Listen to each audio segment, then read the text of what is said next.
이경민 팀장님은 늘 큰 그림을 이렇게 그려주시면서 이제 시장을 분석해 주시고 투자 전략을 세워주고 계십니다. 뭐 우리가 투자 전략을 세울 때 큰 그림을 봐야 되는 거, 숲을 봐야 되는 건 당연한데 또 개인 투자자분들, 줄이는 분들도 너무 이 큰 그림 보다가 네. 막상 본인 투자해서 수익을 또 못 내는 경우도 많이 있으시거든요. 네. 특히 초보 투자자들은 그 조절을 잘 못하는 경우가 많이 있는데 그럼 이 거시적인 경제 이거는 투자에 어느 정도 참고를 하는 게 좋을까요?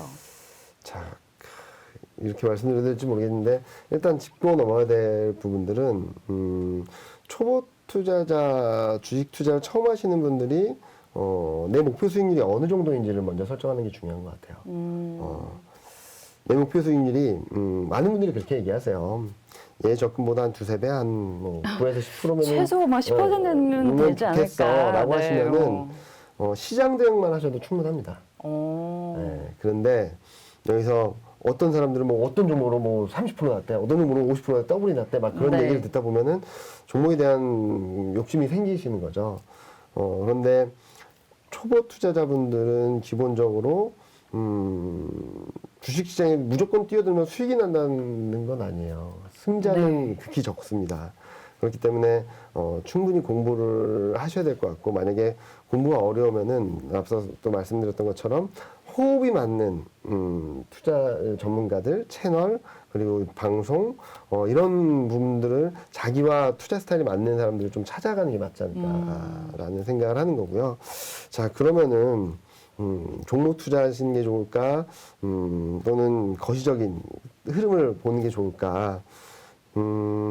저는 공부를 충분하게 하실 수 있는 분들은 점점 종목 투자 비중을 늘려가셔도 괜찮을 거라고 생각을 해요. 네. 그런데 그렇지 못하다. 나는 직장 생활도 바쁘고 그런데 주식 투자를 해서 예적금보다 그리고 일반적인 투자 상품보다 좀 높은 수익률을 거두고 싶다라고 하시는 분들은 시장의 흐름들은 기본적으로 읽으시는 가운데 넣었다 뺐다 할 수 있을 정도의 감각은 유지하시는 게 좋을 것 같다는 말씀을 드리거든요. 네. 자, 종목 투자하면은 더블 수익이 날 수도 있지만 잘못하면 반토막이 날 수도 있고요, 한순간에. 잘못하면은 뭐 작은 종목을 하시다 보면 상장 폐지가 될 수도 있고 뭐 여러 가지 그러니까 긍정적인 요인들만 보면 한없이 긍정적이지만 부정적인 요인들만 보면 또 한없이 부정적인 거예요. 그래서 초보 투자자분들이 종목에 너무 욕심내지 않으셨으면 좋겠다. 저는 그렇게 말씀드리고 싶어요. 네. 뭐 워낙 종목을 잘 봐주시는 분들이 있어서 그런 분들과 같이 호흡을 하시면 좋겠는데 그런데 막연하게 종목 투자를 해서 30% 50% 더블을 낸다라는 것보다는 잘 따라가면서 잘 공부하면서 대응을 하시면 좋겠다라고 말씀드리고 있고요.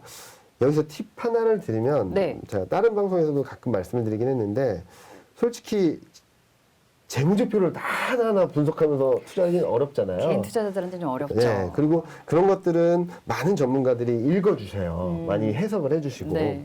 그런 것들을 공부를 하시면서 좀 습득을 하시면 좋을 것 같고요. 매매 기술에 있어서 중요한 것 중에 하나 팁을 드리면 일간 차트나 주간 차트나 월간 차트나 이동평균선을 50하고 200으로 놓고 한번 보시면 좋을 것 같아요. 이게 외국인이 보는 이동평균선입니다. 스탁차트닷컴이라는 외국계 사이트를 가면은 기본적으로 세팅되어 있는 게 50일, 200일이에요. 50주, 200주, 50개월, 200개월.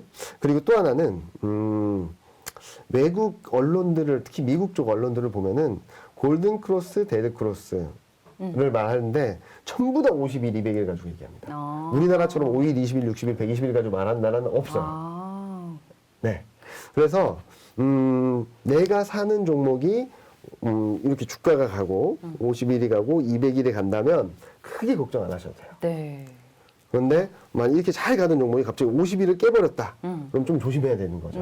그래서 많은 분들이 종목을 추천받아 가지고 산다 판다라고 하시는데 제가 만난 분 중에 한 분은 종목이 70몇 개가 되는 거예요.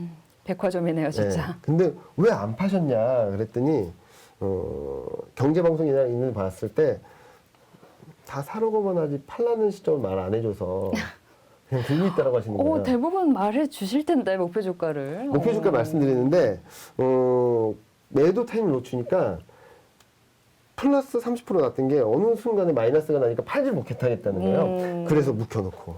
그래서 또 다른 거 추천하면 그거 사시고 묵혀놓고 계속 그러셨던 것 같아요. 그래서 사는 것도 굉장히 중요하지만 파는 타이밍도 되게 중요하거든요. 그렇죠. 제일 중요하죠. 그래서 50일, 200일 이동평균선을 일간, 주간, 월간으로 놓으시고 52평이 깨진다라고 하면은 뭐 30%든 50%든 수익을 확보하고 좀 대응을 하시고 만약에 또 200일선이 깨졌다. 그러면은 현금을 좀 많이 확보하는 게 맞지 않을까. 왜냐하면 이동평균선을 보는 이유는 사기만 잘 샀으면 웬만한 종목들은 잘 산 종목은 이 깨져도 수익권이에요. 네. 네, 그렇기 때문에 그렇게 말씀을 드리고요. 거꾸로 200일 이동평균선 떨어지고 50일 이동평균선 떨어지고 그 밑에 주가가 있다. 그러면은 섣부르게 접근하면 좀 안 되는. 네. 오히려 이 종목들은 갖고 계시다면 반등할 때마다 좀 정리를 하셨다가 좀 분위기가 바뀐 다음에 들어가셔도 충분히 수익을 낼 수 있는 그런 기회다라고 생각하고 있어요. 많은 분들이 최저점을 잡고 싶은 욕심들이 많으세요. 너무 욕심이죠, 근데. 네, 근데 말 그대로 욕심입니다. 저도 최저점을 맞출 수 없어요. 그래서 제가 코스피밴드를 2610에서 3330으로 말씀드리지만 전 2700이 깨지는 시점부터는 좀 매수 관점으로 대응하자는 말씀을 드릴 수 있거든요. 왜? 2610이 바닥입니다 라고 말할 수 없어요. 그렇기 때문에 그런 식으로 좀 대응을 하시면 좋을 것 같고요. 그러면 왜 200일 이동평균선, 50일, 그리고 이 주가 이렇게 막 흘러가는데 얘는 왜 반등시 매도를 해야 되냐? 튀어 올라갈 수 있지 않냐? 튀어 올라간다고 하더라도 옆에서 이렇게 오랜 시간을 거쳐요. 시간이 필요하거든요. 왜냐면 이렇게 떨어졌던 추세를 이렇게 돌리는 데까지 시간이 걸리기 때문에 네. 저는 50, 200 이평선은 이동평균선을 놓고 한번 보유하고 계신 종목, 좋게 보시는 종목, 그리고 좋게 봤던 종목 이런 것들 한번 꼼꼼히 따져보시면 아 이때 이래서 꺾였구나 시장이 이때 이래서 더 못 올라갔구나라는 것들을 좀 공부하실 수 있을 것 같거든요. 그래서 저는 여타 방송이나 아니면 강의에서도 이런 것들 계속 말씀을 드리는데 나중에 시간이 한번 되면은 그런 것들을 좀 예를 들어서 한번 차트로 보여드리도록 하겠습니다. 네, 우리나라에서는 5일, 뭐 20일, 120일 뭐 이렇게 많이 보는데 네. 미국은 50일, 200일 200일. 평선을 많이 본다. 네. 이것도 저도 좀 처음 알았네요. 이경미 팀장께서 오히려 지금 초보 투자자들, 주린이들을 위한 투자 팁을 알려주신 것 같아요. 네. 원래 질문은 그 거시적인 경제를 얼만큼 참고를 해야 되냐 그거거든요. 얼만큼 참고해야 된다? 그건 정답은 없는 것 같아요. 네, 근데 저는 기본적으로 알고 가야 된다. 알긴 알아야 된다. 네, 기본적으로 깔고 가야 된다라는. 그러니까 이 부분 종목 대응에 수월하신 분들은 뭐 문제가 없을 것 같아요. 시장에 빠지든 오르든 좋은 종목들을 찾아내시는 능력이 있으신 분들은 전혀 문제가 없는데 투자에 조금 익숙지 않고 처음에 접근하시는 분들은 기본적으로 시장 흐름들이 어떻게 되는지를 알고 가시는 게 맞는 것 같아요. 왜냐면은, 이렇게 투자하시는 분들은 앞서 말씀드렸던 것처럼 적립식을 하시다든지 그럴 때 완전히 추세 하락, 2년 내내 하락하는 추세에 있어서 나는 1년 동안 투자를 해야지 그러고선 하시면은 좀 쉽지 않을 수 있거든요. 네. 그렇기 때문에 기본적으로 지금은 시장이, 경제 환경이 다운턴인가, 하락하는 과정인가, 올라가는 과정인가, 모멘텀이 좋은가, 나쁜가, 시장은 추세적으로 상승을 하고 있는가, 추세적으로 하락하고 있는가, 이런 것들을 좀 거시적인 관점에서 경제나 외환이나 이런 것들을 좀 돌아보시면서 좀 대응을 하시면 좋지 않을까라는 생각을 하고 있고요. 종목 대응 분명히 좋습니다. 그렇지만 섣부르게 접근했다가는 또 많이 힘들 수도 있거든요. 네. 그래서 초보 투자하시는 분들한테는 기본적으로 거시적인 흐름들을 좀 읽은 다음에 그 다음 스텝으로 종목 투자하시면서 종목 매매 패턴도 좀 기르시고 그렇게 가져가시는 게 맞지 않을까. 퍼센트로 나누기 쉽지 않은데 기본적으로 깔고 가자라는 쪽으로는 좀 꼭 말씀드리고 싶습니다. 네. 투자에 어느 정도 이제 참고를 해야 되는지도 알아봤습니다. 그리고 이경민 팀장님을 제가 처음에 섭외할 때는 몰랐는데 굉장히 항상 애널리스트 순위의 상위에 항상 이름이 랭크 되시는 분이시더라고요. 네. 몰라뵀는데 아닙니다. 그만큼 진짜 많은 투자자분들이 이경민 팀장님의 그런 시각에 조언에 관심을 가지고 있다라고 봐야 될 것 같습니다. 그러면 이제 많은 투자자분들에게 조언을 드릴 때 가장 중점을 두는 부분 어떤 게 있을까요? 조언을 드릴 때는 가장 먼저 질문을 드리는 것 중에 하나는 왜 투자하시나요? 왜 투자하냐고? 은행 이자보다 좀 나은 수익률을 위해서라고 하시겠죠, 대부분. 그러시면서 연간 수익률이 10% 11%에 만족하시지 못하는 분들이 대부분이에요. 네. 그래서 내 목표 수익률을 잘 정하시고 내 투자 시계 6개월 동안 할지 1년 동안 할지 5년 동안 할지 10년 동안 할지 요 투자 시계를 좀 정하시는 게 좀 맞지 않을까라는 생각을 하고 있고요. 조언을 드리자면 너무 조급해하지 말자. 주식시장은 매일매일 열립니다.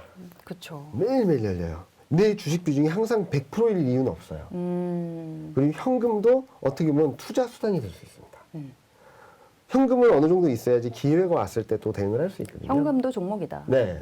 그렇기 때문에 너무 많은 분들이 주식 비중이 70% 펀드 매니저도 아닌데 주식 비중이 70%인 거에 대해서 되게 불안해하신 거예요. 나는 90%를 가져가 있어야 되는데 오늘 매매 안 하시는 거에 대해서 되게 불안해하시는 분도 계시고 그리고 그 계좌에 그 금액이 남아 있는 거를 못 보는 네, 분들 맞아요. 계세요. 네. 그러니까 조금은 여유를 갖고 하루 이틀 대박을 내 가지고 시장을 떠날 게 아니라면 좀 진득하니 좀 투자 좀 긴 호흡에서 뭐 1, 2년 투자하고 말 게 아니라면 조금은 긴 호흡에서 천천히 가셔도 절대 늦지 않고 절대 손해 보는 일 아니다라는 말씀을 드리고 싶어요. 네.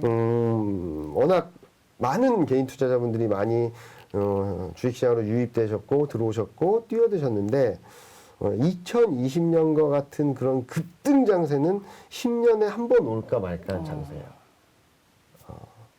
그런 장세를 10년을 더 있어야 되나요? 아니요, 참. 10년을 더 있어야 된다는 게 아니라 이게 일반적이라고 생각을 하면 안 된다는 거죠. 이게 굉장히 난이도가 쉬웠던 시장이라고 볼 수 있는데 이 난이도는 최하입니다. 이제 난이도는 점점 어려워질 수 있어요. 그런 상황에서 왜 이때처럼 안 가라는 생각보다는 왜 안 가지? 그럼 뭐 때문에 안 가지? 어떤 이유 때문에 이런 흐름이 나오지? 이런 것들을 시간을 조금이라도 내셔서 요즘 많은 컨텐츠들이 있지 않습니까? 네. 그런 것들을 좀 찾아보시면서 대응을 하시면 좋지 않을까라는 생각을 하고 있고요. 네. 절대로 조급해하지 말자. 주식시장 매일매일 열리고 돈 벌 기회는 계속 있고 만약에 글로벌 금융시장이 안 좋아진다라고 해도 돈 벌 기회는 있습니다. 달러를 투자라든 여러 가지 투자 수단들이 많아요. 그러니까 제가 앞서도 거시적인 경제들을 좀 계속적으로 깔고 가자는 말씀드린 알아야 이유는 된다. 주식이 대폭락을 할 때 달러가 급등을 하면서 막 수익이 날 수도 있는 기회가 있거든요. 그래서 저는 전략을 하면서 좋은 부분 중에 하나는 이럴 때는 요쪽, 이럴 때는 저쪽 주식이 아니더라도 투자할 수 있는 수단이 많고 그에 맞춰서 ETF들이 굉장히 많아요. 그렇죠. 이제는 주식 ETF뿐만 아니라 상품 ETF들도 정말 많아지고 있거든요. 그렇기 때문에 거시적인 경제를 공부를 하시면서 조금은 천천히 스텝을 밟아가신다면 아마도 남들보다 조금은 느릴 수 있어도 꾸준히 누적되는 수익률은 5년 뒤, 10년 뒤에 갔을 때 훨씬 더 안정적이고 높아질 수 있다는 말씀을 드리고 싶습니다. 네, 이렇게 새해 첫 출연이신 만큼 오늘 정말 다양한 투자 얘기, 경제 얘기 좋은 말씀 많이 해주신 것 같아요. 올해도 한국증권TV에서 다양한 좋은 시장 전망 해주셨으면 좋겠고요. 시장이 좀 확실히 좋아져서 우리 2020년 얘기 지금 몇 번 했는데 그쵸. 2020년 봄처럼 진짜 이경민 팀장께서 스트롱 바이 이렇게 외치는 날이 오면 좋겠는데 올해 스트롱 바이 들어볼 수 있을까요? 올해 아마 올해도 봄이 되면서 아마 그러지 않을까. 3월? 3월 정도, 빠르면 2월 후반 정도는 되지 않을까라는 생각을 하는데요. 저는 그렇기 때문에 최근 좀 베어리시한 전망을 말씀을 드리고 현금 비중을 좀 늘려가자는 말씀을 드리는 거지 이제 시장이 끝났다라고 말씀드리는 건 아니거든요. 그래서 네. 여유가 있어야지 어느 정도 여유가 있어야지 기회가 왔을 때 잘 잡을 수도 있다라는 차원들을 좀 생각을 하시고요. 그리고 좀 전에 말씀드렸던 것처럼 현금도 종목이다. 현금 비중을 확보하고 있어야지 기회가 왔을 때 잘 포착할 수 있고 그렇다고 말씀드리고 있고요. 그런데 꼭 이때입니다라고 말씀드리기가 어려울 것 같아요. 왜냐면은 계속적으로 저도 지금 체크를 하고 데이터를 보면서 시점을 가늠을 하고 밴드를 가늠을 하고 있는데 아마도 봄이 되면 좀 더 명확한 시그널을 드릴 수 있을 것 같다라는 말씀을 드릴 수 있을 것 같고 네. 그리고 그 다음에 나오는 상승 흐름들은 많은 분들이 생각하시는 것보다 좀 강할 수 있다. 올해 안에 좀 역사적 고점을 다시 한번 돌파 시도할 수 있다라고 생각을 하거든요. 네. 그리고 그 상승폭이나 탄력은 하반기 반도체 업종이 얼만큼 더 올라갈 수 있을지 결정을 지을 것 같은데 계속적으로 반도체를 관심 있게 쳐다보시면서 시장 흐름 그리고 시장 대응 그리고 저점을 언제쯤 잡아갈지에 대해서 같이 고민하신다면 2022년 아마 2021년에 고생하셨던 것을 또 다른 2022년에 보상받으실 수 있지 않을까라는 생각을 하고 있습니다. 좋습니다. 네. 작년에는 좀 많이들 투자자분들이 쉽지 않은 정말 난이도가 있는 한 해였는데 작년보다는 올해 좀 좋을 것으로 다들 전망이 되고 있으니까요. 그리고 함께 저희 한국증권TV에서 고민하시면 될 것 같습니다. 저희와 함께 매일매일 함께 하시면서 그 고민 함께 하셨으면 좋겠고요. 자, 고유경의 스페셜리스트 오늘은 대신증권 리서치센터 투자전략팀의 이경민 팀장님과 함께했습니다. 네, 다음에 또 다시 만나길 바라면서 같이 인사드릴게요. 네, 함께해 주신 여러분 감사합니다. 감사합니다.